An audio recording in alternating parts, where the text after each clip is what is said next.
The topic of today's video is how to add Phantom Wallet extensions to Mrs. Browser. So here we are on Mrs. Browser, and in order to add the extension, all we need to do is click on the puzzle icon at the bottom here, and then we want to click on extensions, and then we're going to click on the three stripes on the top left, and then we want to click on the Chrome Web Store.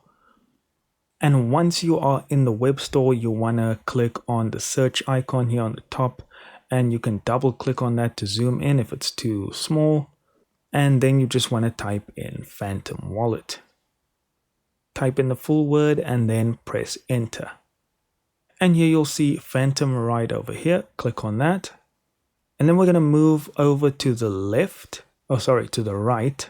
Swipe left and click on add to Chrome and click OK.